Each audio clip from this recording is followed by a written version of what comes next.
Hi guys, welcome back to The Thing Is.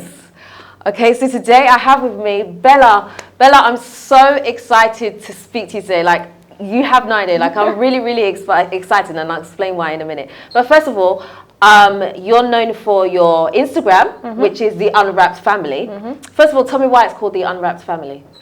Okay, so there's two puns here. Initially, when I started it, it was because, actually there's three puns.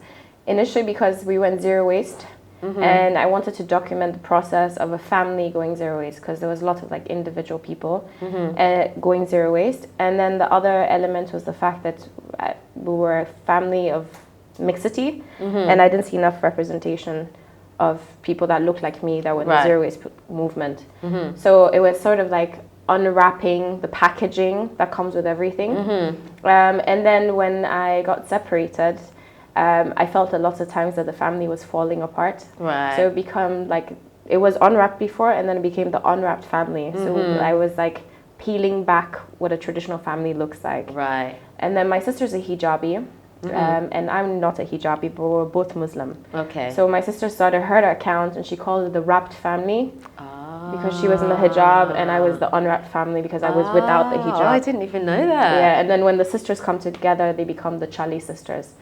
So, okay, yeah, there's a whole history that I didn't even know about. There's a lot going on there. Yeah. Okay, so today I wanted us to talk about, so I have a particular topic in mind. So we're going to talk about, is the modern woman, can she get married?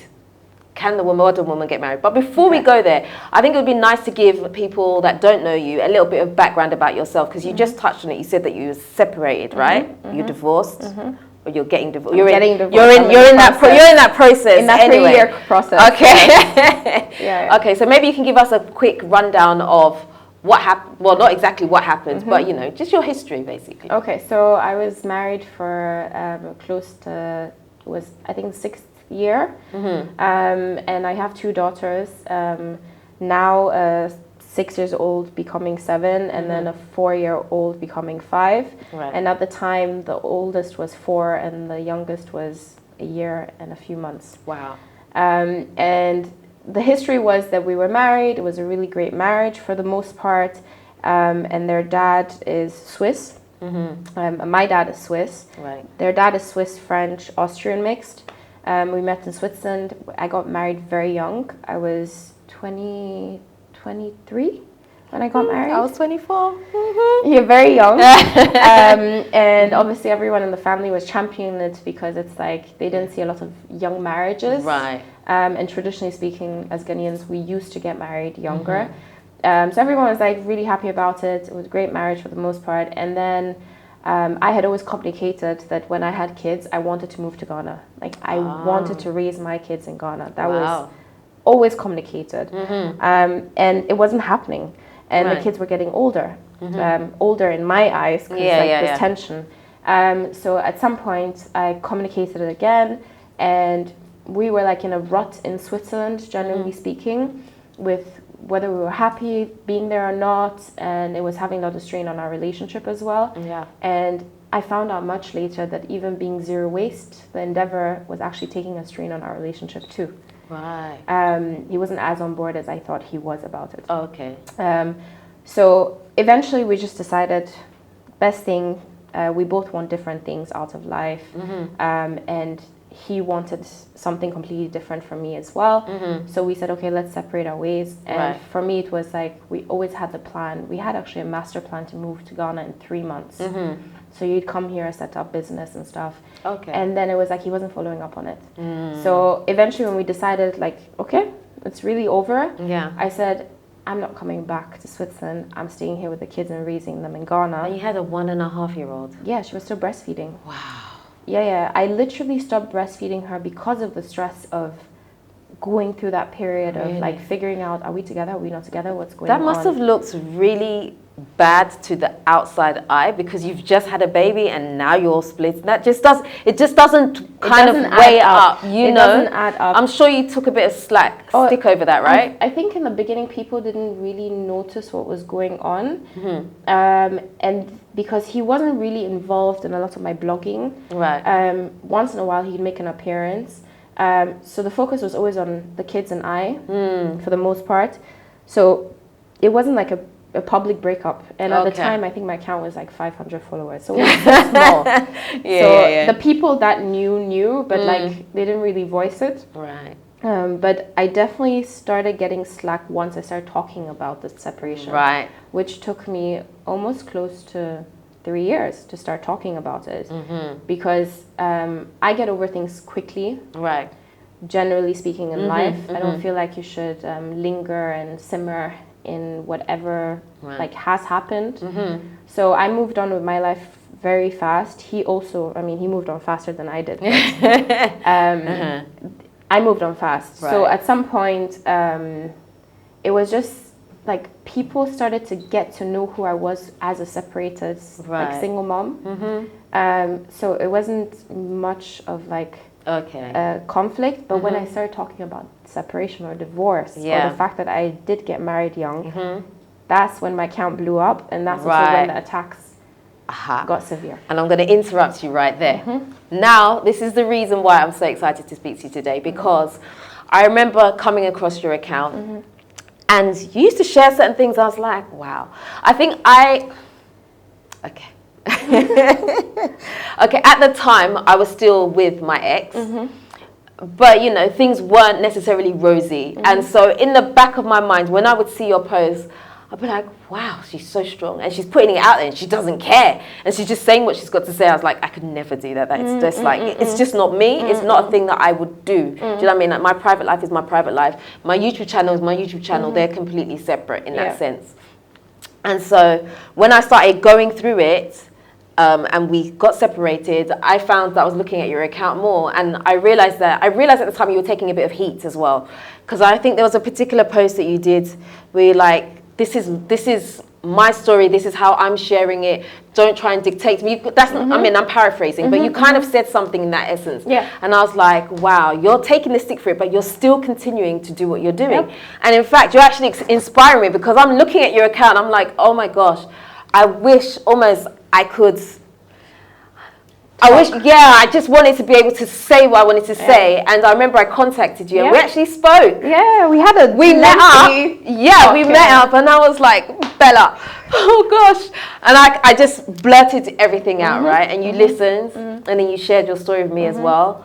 And so for me to sit here now and be doing this podcast, I felt like I had to have you on it, because you were pivotal in me being able to feel like I can speak about this thing and being able to open up and saying that it's okay. Do you know what I mean? Definitely. I'm not marked by this thing. I'm still a person. I can 100%. Still move forward in my life. And you kind of helped me do that. And so like, I really appreciate you that. So I'm really happy to have you here. Honestly, you're doing a great thing. That's exactly what I want to do. Thank you. You're doing a really good job. I think you know, it's funny because I never did it in the sense of thinking, oh, I'm going to help somebody by doing this. And I think a lot of times when people do things and then it does blow up, they go, I was thinking of everyone else. And it's not true. It took me 3 years to voice how I felt and what the process was like. I didn't do it out of some charity for like a bigger, wider audience. It was so weird because no strategy, right? No strategy. And I work in marketing and PR. But when it comes to me and like the stuff I post, it's really from the heart. Yeah, I know. And I could tell. Yeah, and it's not filtered, it's not watered down for anyone. Oh yeah.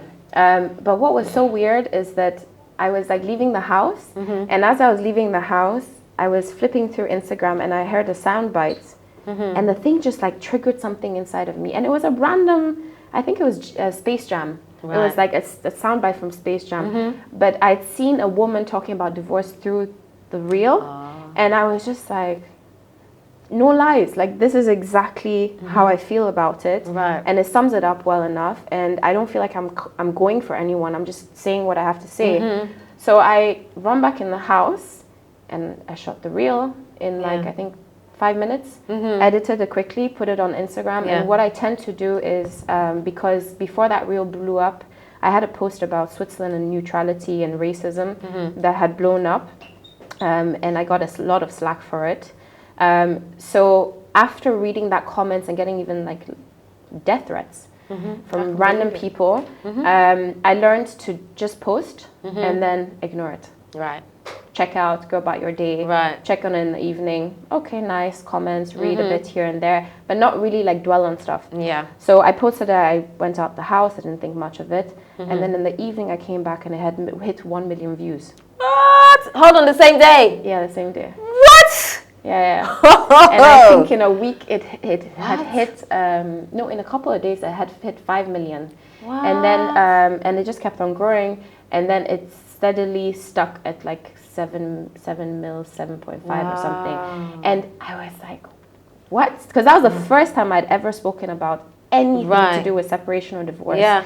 And it was, and I think what it was is because I was dating somebody for 2.5 years, and the person was featured in a lot of my reels. Right. So I think people didn't know I was separated, or I was a divorce like mother, or that I was even a single parent household. And I think it came as a shock to my followers to be like, what? Right. Are you separated from the guy we're seeing now? Right. There was just drama. And then, I don't know, it picked up on like, I think Black Love, which is a very big Instagram page. I might be saying the page wrong. And then it just started hitting like everyone. Wow. And so I did that with no intention of blowing up, media strategy, none of that stuff. I was just talking about what I was talking about. And then I started getting DMs and people reaching out. Obviously, there was a lot of hate too. Oh yeah, that comes with it. Like, you can feel the bitterness. Yeah. You can feel like, this is not really about me. This is more about you. Right. So I kind of ignored that. And I was focusing on the people that actually needed to hear it. Yeah. There's a need, I'm telling you. There's definitely a need. And so then it became like every other thing that I shared about the divorce or about being separated. Then it became about, people actually want to hear this. Yeah. Because in the beginning it was really just, y'all have to know. You know, this is my history, this is who I am, you'll have to know. But then at some point it became like, no, like some of the comments that I'm reading that were negative, I was like, people are actually saying this about women. People are actually saying this to people's faces. There's actually people in your family that are coming after you in that way, because some of those comments, they triggered things that I've heard from very close family members and friends, and even I've heard behind my back. So then I was like, you know what? I really don't give up. We're gonna keep this rolling. Absolutely. So. I have to say, because when you start talking about sensitive topics like this, you do get a lot of comments, people coming at you, you know, they're not necessarily happy with what you're saying, or they feel like you're not being balanced enough in your viewpoints. And I know you've had a lot of stick over that as well. And so people kind of see you as the man hater. The man hater. Like, are you a man hater? Hell no. I love men. I don't like to use them, none of that stuff. But the reason why I just love men. Okay. I have a dad, I have brothers, like, I love men. So are you against marriage? No. And you know, the funniest thing is, like, from most of the comments that I was getting, I think I started to feel like that. Like, people really thought I didn't believe in the institution of marriage or anything. What I don't believe in is legal marriage. Okay. Explain. I mean, I am Muslim, so to the most part, I believe in religious marriage. But I do not agree with the government coming in between things, unless it's dire. Right. Unless there's violence in the marriage, unless the kids are at risk, unless there's something taken away from somebody that shouldn't be, then I think, by all means, there has to be some regulation. But when two people decide that it's not okay anymore to be together, like, I mean, it's now 3 years ongoing, trying to separate and get a divorce. We've not been together for 3 years. We've all moved on with our lives. This has been our new norm for 3 years. And yet, the government doesn't want to accept it, or is trying to make the process long. And to some extent, I feel like a lot of people that do get married do not understand it's a contract. Until they're getting separated. That right there. It is a contract. It's a contract with the government, yourself, and the person. It's not between the two of you. And in Ghana, actually, a lot of people don't know this, but religious marriage, so like getting Islamically married or traditional marriage, can be registered as a legal marriage without actually going and signing the legal work. And the process of divorce is very different. It's family involved. It's a religious intervention involved between the two of you, but it's so different, it's so human to then get separated. And I think like if marriage should be around for the same choice you got into it, if it's not like that anymore, you should be able to also get out of it without everybody legally getting up in a frenzy. So I do not believe in legal marriage. Right. Not because I don't think it works for other people, but just from me, my experience. I was a 23-year-old, like nobody sat me down and said, oh, if you ever get divorced, by the way, this is what it looks like. Nobody ever explained prenuptials to me, none of that stuff. Right. So I think if you do get into it, then somebody needs to sit you down. And so you understand. Yeah, fully. And somebody needs to sit you down that is worked out for them, and somebody needs to sit you down that it's not worked out for them, so that you understand the full picture. Yeah, fully agree. Yeah, so I believe in long-term life commitment. I believe in it. Right. 100%.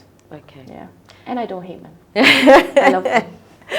Okay, so the thing is, I was reading on the internet about the modern woman. So this is what it says. It says, the modern woman is anyone who is in the... Let me start again, I can't read it, okay? A modern woman is anyone who is living in the now, who questions, who asks, who challenges, who stands up for her rights and for others. Now, do you think this modern woman can get married? Ooh. Would you consider yourself a modern woman, first of all? By that definition, yes. But by the stereotypes that come along with modern women, no. Okay. I still believe in a lot of traditional beliefs. Like, for example, the fact that a relationship is not 50-50. It's never 50-50. Okay. What I believe is that sometimes it's 60, sometimes it's 80, sometimes it's 90, sometimes it's 100. Do you feel like that's on both sides, or on both sides? On both sides. I think it gravitates towards who can be the bigger person that moment, who has the skill set to carry us through this moment, right? Who needs more attention at this time. You know, it changes. So this concept of everything's 50-50, which is a modern stereotype, I don't believe in it. Right. First of all. Second of all, I don't believe in the construct of... and I think maybe that's where the traditional and the modern woman like interject, is to some extent I believe that a lot of like gender roles are like socially set up, or by nurture rather than nature, but there are also certain things that it's by nature. So like I have a hard time identifying myself as a modern woman, and I think we were talking about this before we went live, is that the modern woman, the feminist concept is so westernized that it's very hard for me to identify with it. Because if I think back to my great-grandmother and my aunties, my great-grand-aunties, they were all working. Ashanti women have always been the client-facing individuals of the household. Both parties have always worked. The man goes out to do the harder labor, physical intensive stuff, which even there's a question, because sitting in a market for 12, 14 hours is also labor intensive. Of course. Being in Kai is also very labor intensive. So this traditional idea of the woman sat at home and did nothing even bothers me. Because I don't feel like sitting at home as a housewife is doing nothing. So I have a lot of issues with the feminist construct. But I believe in equity over equality. That's my thing. Like whoever needs, and that's why it's 60, 80, 90, it changes because you have to recognize who needs more equity in that moment, and there has to be somebody in that moment, whether it's a man or the woman, that gives up to feed into that equity and recognize it, and it changes. But having this mentality of 50-50 is actually, it does a woman actually worse. Because I mean, I'm inclined to agree with you actually, because the last couple of podcast videos that I've done, the comment section has been a lot of, you're a modern woman and that's why you can't stay in a marriage, and you know you shouldn't be in a marriage, modern women cannot get married, it just doesn't work, and and I feel like that's just trash. It's just rubbish, because at the end of the day it comes down to an individual. So there's certain things that I would say I'm traditional on, and there's certain things I'd say, yeah, I'm going to speak my mind. So if that's what you're calling a modern woman, then yes, I am a modern woman. But I mean, I would love to get married again at some point, and I would love to, you know, if I have a husband, be able to cook for him, because those things would bring me pleasure. Do you know what I mean? And making him happy, 100%. just making his life easier as well. Yeah. But I'm also going to speak my mind if I'm not happy about something. So I don't think there's anything wrong with being a modern traditional woman, if that's what we want to call it. But I think it's tonality. That's the biggest thing. Is like, for example, there's a difference between like making somebody small or speaking down to somebody, and you're actually saying the same thing as if you were saying it in a kinder way. Right. It's more receptive. Right. And for me, it always comes down to respect. And generally speaking, in relationships, what I've realized with the opposite sex is men have egos. We have egos too. Yeah. But men have an distinct ego to feel like they are leading the ship. Right. And anybody in that moment that makes them feel smaller, like nobody wants to feel small, first of all. Yeah. As a woman, you don't want to be spoken down to. So as a man, you also don't want that. Yeah. But men are, like, traditionally speaking, I'm not talking now, men have also not been checked for the longest time in the way their tones are with us, but we've had to submit. There's that word, and submit. I think a lot of the feminist rhetoric is actually out of a frustration of having to deal with this, or growing up seeing your grandma have to deal with it, or then your mom deal with it, and then you go into a relationship and then it's trauma inducing because you've seen that. And so then you feel like you need to go 360 and become the man. Okay, so let me ask you this. Do you think that as a woman, if your husband is not steering the ship properly, you have the right to step in and do that? It's hard because it's always situational. Like, my mom always told me, like, you don't have to be the neck, you don't have to be the head to steer the ship. The neck doesn't enough steering. And you get more out of being kinder and sweeter and respectful than you would actually get grabbing the wheel from somebody, right? And I think depending on how the relationship started, the relationship will continue.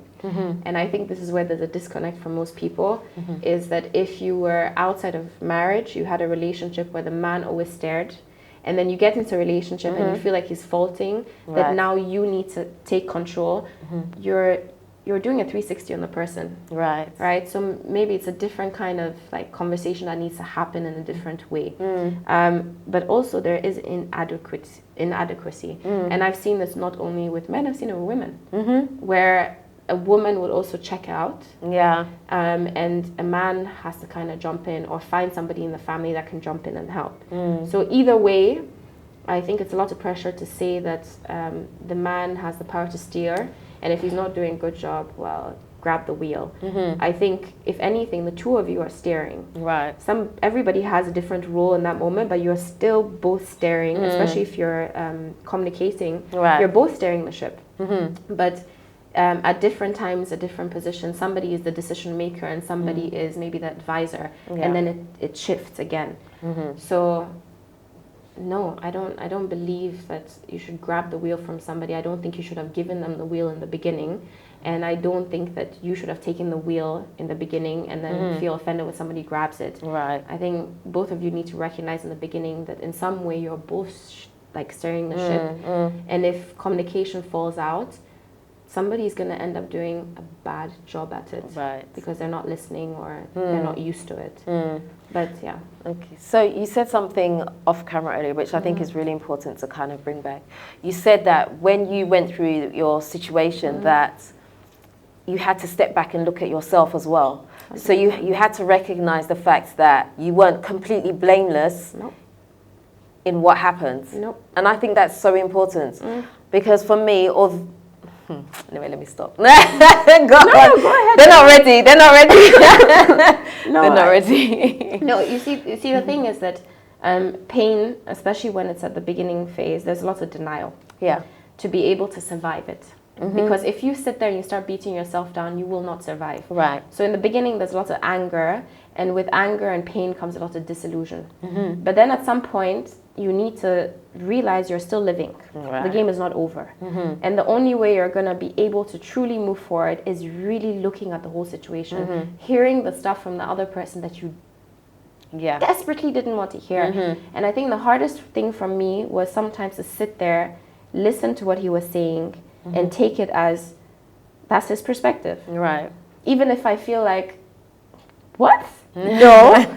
I need to sit there and listen to it because there's some truth somewhere. Yeah. You know, and I also don't believe in like when something goes sour, completely saying like it's sour. Like don't look at it. Don't even talk about it. Keep it in a box somewhere. I think at some point when you feel healed enough, take it out of the box, look at it.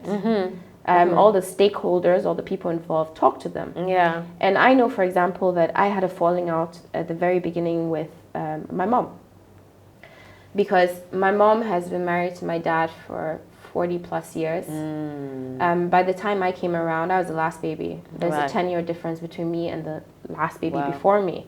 Wow. So I was a pension baby. Wow. Okay. And my mom was 41 and my dad was 48 at the time. So when I was a teenager, my dad was in his 70s. So my parents had already made all their fundamental mistakes during the time they had my siblings. By the time I came around, I had like a perfect household. My parents were like teenagers running around and like loving on each other. So I thought relationships were ideal. Right. I did not expect a marriage ever to be sour. I thought, there's hardship, but you work together, you figure it out, and then you move forward. So in many respects, I also had to deal with the fact that I was putting ideals on my ex-husband based off of my 70-year-old father who had, at that point, 30 years of experience of being married. Right. And that was a lot of pressure to deal under. Yes. With being that ideal man, you know, and we were in our 20s. You know, not enough life experience yet. Not enough life experience yet, and I would say age is an indication of experience level. It's not like absolute. There's people I know that are 45 and they act worse than my 7-year-old. But it's an indication of something. And so two young people that don't know really much about each other, blindly putting these ideals on one another, it's a lot of pressure. And also I think to some extent I gave him a lot of pressure in terms of like be a man about it. I definitely fell into that trap a lot of times, and then I would do a 360. And then I would realize I have to be really soft with him. And then I would be really soft. And it was very confusing for him. Like, when am I allowed to let go? When do I have to be the man? When do you expect these things? Right? So, I had to sit back. I had to realize that there's definitely things that went wrong. And if I was to carry this on and think that I was righteous because I wasn't the cause of the collapse of the relationship, I would repeat it with somebody else. So important. Exactly. Remember you said earlier that, you know, when you go into relationships, sometimes we don't look at where the person's come from. So we don't look at the baggage that we're going into a marriage with. You feel like, okay, your marriage starts on this day. We got married on this day. This is when our marriage starts. But no. It actually starts from when you were a child, and all the things that you've been through, all the things that trigger you, all the things that have upset you or that make you happy, you bring into it. How you've seen relationships in the past and how you've interacted with it. It all forms a part of it, and it all becomes your marriage. And that's why I also think that it wasn't a mistake, because I always think that what was meant to happen happened for very good reasons. But we were married for a year when I had my first child, and I felt like that time period of 2-4 years of just traveling or getting to know each other or meeting his family, or, you know, like spending the time to really get to know each other was not there. We thought we knew each other because of love. Because when you fall in love, it makes you very blind to the reality of what it takes to be in a relationship. And so you think it carries you. And I think this is the modern disease. The fact that you think because we're choosing partners based on love, that it's pure and it will last forever. Our parents did the very great work, or our grandparents did the very great work of actually analyzing who they were going to marry. their I family. don't even want you to touch on this because that's another subject that I have coming up. So I don't even want you to talk about that. Yeah. Because it's too juicy. We're going to talk about that another time. Yeah. But yes, I think what you're saying is extremely important, and I think you're very right. I think marriage, whether you make it together or it falls apart, I feel like you always have to be analysing yourself 100%. And you look at where the person's also coming from. So what would you say was your biggest takeaway from being married? In fact, have you started dating again? Yes, I'm actually in a very committed relationship. So life goes on? Yes, life goes on. Hopefully he doesn't go anywhere, and I'm definitely not going anywhere. Right. So for me, this is a forever situation. I think realizing that there is no blueprint to marriage is the first one. Realizing the blueprint has to be built by both of you. Giving the other person the space to feel vulnerable without a judgment. Right. And also asking to have that space of vulnerability without judgment. Because sometimes when we do it for other people, we expect them to do it for us. Right. And nobody can read your mind. Especially not men. They would say behind an angry girlfriend is the boyfriend that didn't know what he did, right? So men are very literal and they're very direct, and you need to ask. Yeah. I need the space to be vulnerable right now and just break down. Are you ready to are you in a good position to catch me and listen? Yeah. And then do the same thing for the person. And then also to understand that there are essential things that need to be a foundation before you take that step. Yes. It's not really a matter of time. You can know somebody for 10 years and then they turn around and they're a different person. Yeah. And you can know somebody for 9 months, turn around and it's a different person. Yeah. But it's a matter of the fact that you guys have properly self-analyzed yourself. You go to therapy, he goes to therapy. Yeah. You have your conversations, but then when you meet, you become each other's therapist and you talk about it too. Really getting the chance to get to really know each other, get to know where the triggers lie. Yep. That's really whether it's from past relationships, it's from childhood, it's from this one time at a bus stop that somebody stepped on your sneaker. You know, you don't like people stepping on your sneaker. Like really getting to know the person, knowing their triggers, and then you build from there. And you can never turn around and throw it back in their face. Yeah. That's the biggest thing. Big mistake. You know, if you know somebody has trauma somewhere and in that moment they're reacting off of the trauma, you don't become the microphone that yells at them, that I know what your trauma is. And you never reveal it in front of other people as well. So there were a lot of takeaways that I definitely had. And from early on, have that discussion. Do you want children? Why do you want children? If we were going to have children, if my child or your child reacted in this way, how are we dealing with the situation? Have those conversations. Don't take it for granted that because you vibe, you're going to raise your kids the same way. Yeah, you know? Absolutely. So yeah, there was a lot of takeaways. Yeah, definitely. I like that. Thank you for being so open today. I mean, gosh, she's got a wise head on her shoulders, right? Got some real things that you've said today that even I'm going to go home and think about. I think I need to process some of this myself. So it's been really good talking to you. Where can people find you? Instagram, yeah. The Unwrapped Family. Unwrapped Family. You can't forget that. Can't forget that. Has so much meaning to it. We can't forget that. Yeah. But guys, that is the end of the podcast today. I really, really hope you've enjoyed it. I think maybe you might even need to watch this one again to just make sure you get all the gems out of it, you know, because you've said some really, really good stuff in there. But if you haven't already subscribed to the channel, please do me a favor, hit the subscribe button and the notification bell. Don't forget to also like, comment and share this video. Until next time, I'm out. Nutitfafa. Thank you. It was a pleasure. It was a pleasure. That was really good. Really, really good.